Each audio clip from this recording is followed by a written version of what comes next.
اسی واسطے آج دیندار سے دیندار آدمی کو بھی شادی بیاہ میں، دین کے تقاضوں میں اور جلسوں میں اور دینی اجتماعات میں فلاں موقع پر خرچ کرنا ہو بالکل بے دھڑک تیار ہو جائے گا، لیکن اگر تقسیم کے موقع پر بیٹیوں کو وراثت دینا ہو وہاں پر ہیلے بہانے بازی آ جائے گی۔ پتہ چلا نسل میں کہیں نہ کہیں حرام چلے آ رہا ہے۔ تیسری شکل وراثت لوٹ کھانے کی، میت کے رسومات پر خرچ کرنا، جیسے ابھی آیا مرنے کے بعد ایصال ثواب کے نام پر، چہلم کے نام پر، دسویں کے نام پر، زیارت کے نام پر، قرآن خوانی کے نام پر جو خرچ کیا جاتا ہے، تقسیم سے پہلے مال وراثت میں سے کیا جاتا ہو تو یہ حرام اور ناجائز ہے۔ سرکاری کاغذات پر اپنے نام جھوٹے طریقے سے لکھوا لینا، ماں مرنے والی ہے،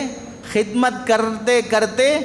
کاغذات لا کر دستخط کرا لیا، ہاسپٹل جانے کے بہانے سے کہ اماں کو دکھانے جانا ہے، ڈاکٹر نے کہا یہاں پر سائن کرو، وہ ہاسپٹل کے کاغذ نہیں ہیں، وہ پراپرٹی کے کاغذات ہیں۔ ماں کی خدمت کرتے کرتے، باپ کی خدمت کرتے کرتے، تاکہ ان کے مرنے کے بعد کوئی دعویٰ ہی نہ کرے، اور میں پہلے سے پلان بنا کر کاغذات پہ دستخط کر لیا ہوں، اور ہمارے ماں باپ نے مجھے خدمت اور سیوا کرنے کے بدلے میں مجھے یہ گفٹ دیا ہے۔ یہ حرام خوری اور آگ کے انگارے کھانے کی ایک شکل ہے۔ اور ایسے علماء نے لکھا ہے یتیم خانوں کو، جو یتیم خانے بنا کر اس میں جو یتیم بچوں کو کھانے کے لیے اگر ڈونیشن آتا ہو، وہ وہاں کے ذمہ دار صحیح خرچ کیے بغیر خود کھا لیتے ہوں تو یہ بھی مال حرام کھانے اور آگ کے انگارہ کھانے کے حکم میں ہے۔